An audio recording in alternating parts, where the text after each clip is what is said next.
Kelompok baris ketiga beranggotakan Adinda Tiara, Akna Harun, Chelsea Atala, Dinda Prestisa, Deandra Novita, Farhan Yasar, Fariza Alif, Vero Erlangga, Khairun Nisa, Muhammad Fauzan, Pierre, dan Sarah Afifah. Assalamualaikum warahmatullahi wabarakatuh. Halo teman-teman. Pada video kali ini kami akan membahas materi demokrasi terpimpin. Tapi sebelum kita mulai, kita ada pantun nih. Oke, dengerin ya. Beli kemeja harganya mahal. Cakep. Kemeja dijahit buatan mesin. Cakep. Demokrasi mempertahankan nasional adalah demokrasi terpimpin. Ya. Supaya kita tahu demokrasi terpimpin itu apa, kita nanya dulu yuk, biar makin semangat, dan disimak videonya sampai selesai ya. Selesai.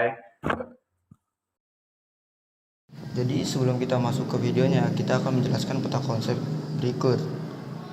Dari demokrasi terpimpin ini, kita akan jelaskan latar belakang serta tujuan. Nah, dari tujuan ini ada ciri-ciri, alasan terbentuk, kebijakan-kebijakan dalam atau luar negeri, dan juga peristiwa penting. Lalu ada juga akhir masa demokrasi terpimpin.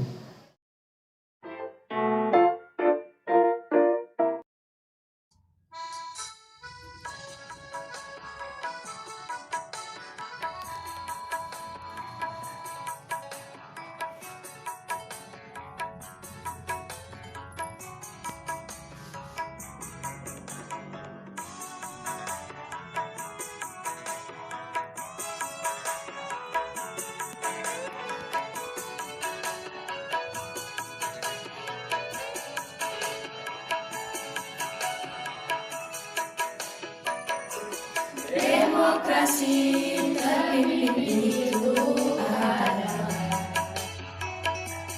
demokrasi yang mengambil keputusan berpusat pada pemimpin negara yang dikemukakan 10 November.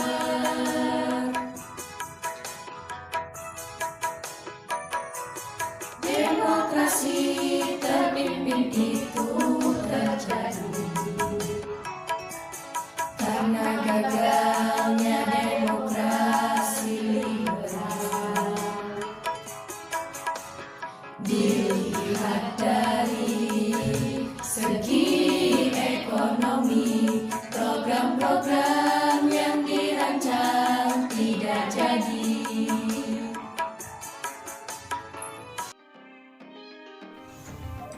Teman-teman, kira-kira apa saja sih yang melatar belakangi demokrasi terpimpin? Ternyata yang melatar belakangi demokrasi terpimpin itu yang pertama, ketidakstabilan kehidupan politik pada masa demokrasi liberal. Parpol saling bersaing dan menjatuhkan.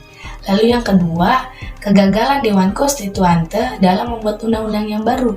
Dan yang ketiga, Presiden Soekarno merasa demokrasi liberal ini tidak cocok diterapkan di Indonesia. Tujuan utama dari dijalankannya demokrasi terpimpin, yang pertama itu penerapan demokrasi yang sesuai dengan jati diri bangsa. Yang kedua, menciptakan masyarakat yang sejahtera, adil dan makmur dengan prinsip-prinsip keadilan, kejujuran, dan keterbukaan sebagai landasan. Berikut alasannya dibentuknya demokrasi terpimpin. 1. Dari segi keamanan nasional, terdapat banyak gerakan-gerakan separatis pada masa demokrasi liberal yang mengakibatkan ketidakstabilan negara. 2. Dari segi perekonomian, seringkali terjadi pergantian kabinet yang membuat program-program tentang perekonomian tidak berjalan utuh dan stabil. 3. Dari segi politik, gagalnya konstituante untuk membentuk UUD baru menggantikannya UUD 1950. Ciri-ciri demokrasi terpimpin. Yang pertama yaitu demokrasi terpimpin ditafsirkan dari sila keempat Pancasila. Kata dipimpin ditafsirkan bahwa demokrasi harus dipimpin oleh presiden. Yang kedua yaitu kekuasaan Presiden Soekarno menjadi sangat besar. Yang ketiga yaitu negara Indonesia menjadi lebih condong ke blok timur. Yang keempat yaitu semua lembaga negara harus memberhentikan ajaran Nasakom. Nasakom yaitu nasionalis, agamis, dan komunis. Teman-teman tahu nggak sih apa aja kebijakan-kebijakan dalam negeri dan kebijakan luar negeri? Nah, kebijakan dalam negeri yang pertama yaitu ada pembentukan Depernas, yang kedua mengeluarkan deklarasi ekonomi atau disebut juga dengan Dekom. Yang ketiga, membentuk Badan Musyawarah Penguasa Swasta Nasional atau disebut juga dengan Bamunas. Pembentukan Front Nasional itu bertujuan yang pertama, menyelesaikan revolusi nasional Indonesia. Yang kedua, mengembalikan Irian Barat ke wilayah Republik Indonesia. Yang ketiga, melaksanakan pembangunan semesta nasional.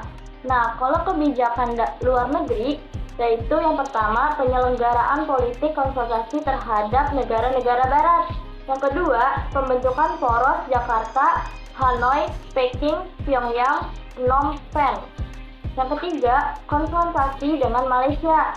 Nah, itu teman-teman kebijakan-kebijakan dalam negeri dan luar negeri. Peristiwa-peristiwa penting demokrasi terpimpin, yaitu yang pertama ada perjuangan pembebasan Irian Barat.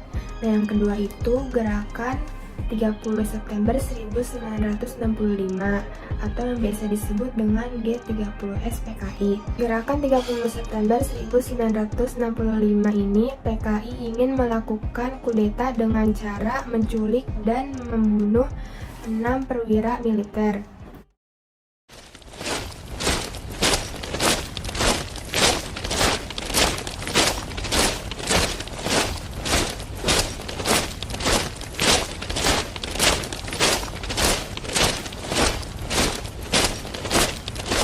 Nah, peristiwa G30S PKI menewaskan banyak orang dan membawa dampak ke politik. Yang ketiga itu ada Tritura atau Tri Tuntutan Rakyat. Pada 12 Januari 1966, Front Pancasila mendatangi DPR GR dan mengajukan Tritura atau Tri Tuntutan Rakyat, yaitu 1. Bubarkan PKI. Yang kedua, bersihkan kabinet Dikora dari unsur-unsur PKI. Akhir masa demokrasi terpimpin. Yang pertama itu munculnya Super Semar, surat perintah 11 Maret Soeharto yang ditugaskan untuk stabilitas politik Indonesia.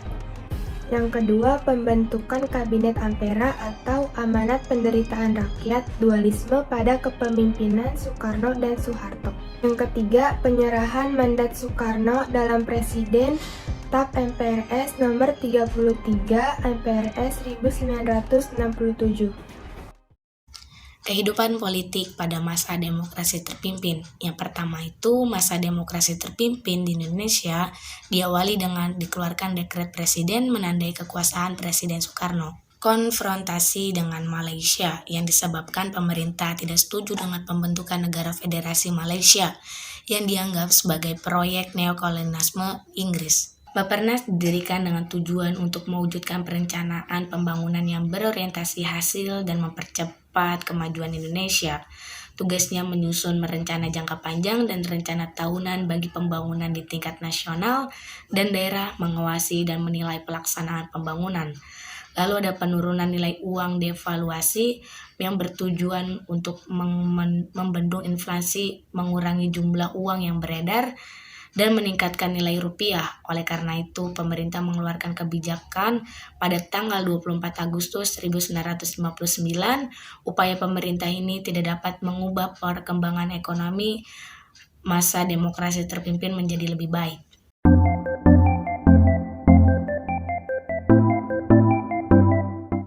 Halo guys, kira-kira anak Semanju pada tahu nggak sih sistem pemerintahan demokrasi terpimpin itu kira-kira apa? Yuk kita tanya langsung. Halo, boleh minta waktunya sebentar nggak? Boleh. Oke. Sebelumnya namanya siapa? Nama aku Akna. Namanya Akna. Oke. Di sini saya mau nanya. Yang dimaksud sistem pemerintahan demokrasi terpimpin itu apa sih? Kalau menurut aku ya demokrasi terpimpin itu sebuah sistem pemerintahan yang menempatkan kebijakannya terpusat pada pemimpin negara. Itu aja. Oke. Terima kasih Akna. Oke. Halo, boleh minta waktunya sebentar nggak? Oh ya, sebelumnya perkenalan dulu dong, namanya siapa aja? Nama saya Farhan. Nama saya Vero. Oke, di sini saya akan menanyakan menurut pendapat kalian ciri-ciri demokrasi terpimpin itu apa ya sih? Sebutkan tuh, apa aja? Menurut saya sih ada 3 ya. Adanya sentralisasi kekuasaan. Terus yang kedua lunturnya sistem partai politik. Bagus. Terus yang ketiga ada namanya Satu lagi. apa ya? Oh, ini mungkin temennya boleh bisa bantu? Kalau menurut dari saya sih melemahnya hak asasi manusia yaitu HAM sama apa tuh namanya berkuasanya militer di bidang politik. Mungkin tadi ada yang lupa, boleh ini lagi? Sama hilangnya kebebasan pers. Udah? Ya, Oke, betul. Oke, terima kasih ya waktunya.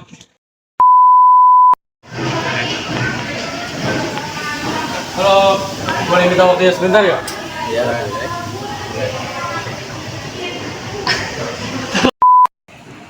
Halo, di sini kalian boleh anjing kira apa? Yuk kita tanya langsung. Anjing.